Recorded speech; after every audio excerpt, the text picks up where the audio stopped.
Praise the Lord. The best wishes to you and your family members in the name of God. దేవునికి మహిమ కలుగును గాక. దేవుని నామము పేరిట మీకును మీ కుటుంబ సభ్యులందరికీ శుభాభివందనములు. Today God promise. ఈరోజు దేవుని వాగ్దానము. నీ యందు అన్ని జనుల అందరూ ఆశీర్వదింపబడుదురు. గలతీయులకు రాసిన పత్రిక 3వ అధ్యాయము 8వ వచనము. All the Gentiles will be blessed in you. Galatians 3:8 verses. ప్రియమైన సహోదరి సహోదరులారా, ఈరోజు ఈ వాగ్దానం ద్వారా దేవుడు మనతో చెప్తున్న మాట,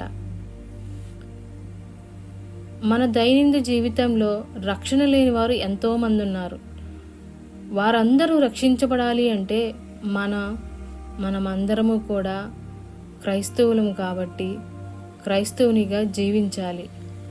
ఆయన యందు విశ్వాసం ఉంచి అనుదినము మన విశ్వాసము అభివృద్ధి చెందాలి. దేవునిపైనే ఆధారపడి ప్రతి విషయంలోనూ దేవుని మొరపెట్టి మనము పొందుకోవాలి. ప్రార్థనలో నశించిపోయే ఆత్మల కొరకైన భారము కలిగి మనము ప్రార్థించాలి. అలాగే మన ఇరుగు పొరుగు వారి పట్ల ప్రేమ కలిగి ఉండాలి.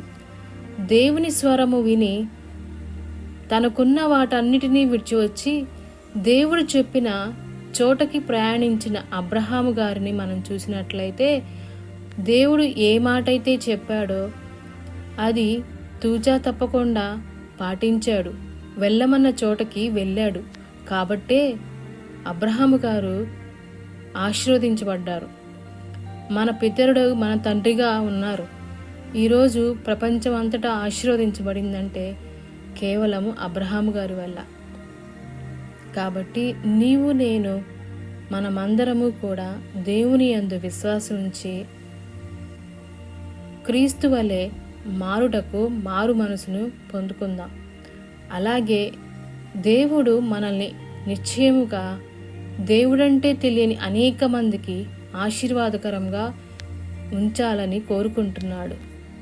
ఆ విధముగా మనం ప్రార్థిద్దాం. ప్రార్థన. పరిశుద్ధుడా, ప్రేమ కలిగిన మా తండ్రి, మీకెన్నో వందనములు, స్తోత్రములు. ఈరోజు ఈ వాగ్దానం ద్వారా మాతో మాట్లాడినందుకు మీకు వందనములు తండ్రి. ఈ వాగ్దానం వింటున్న ప్రతి ఒక్కరి జీవితంలోనూ, మా అందరి జీవితంలోనూ, అలాగే రక్షణ లేక ఎంతమంది అయితే నశించిపోతున్న ఆత్మలున్నాయో వాటన్నిటి నిమిత్తము మేము భారము కలిగి ప్రార్థించే వారముగా, మా అనుదిన ప్రార్థనలో తప్పక ప్రార్థించే వారముగా అట్టి ప్రార్థన ఆత్మను మా అందరికీ దయచేయమని నజరేయుడైన యేసుక్రీస్తు అతి పరిశుద్ధ నామములో అడిగి వేడుకొనుచున్నాము తండ్రి. ఆమేన్.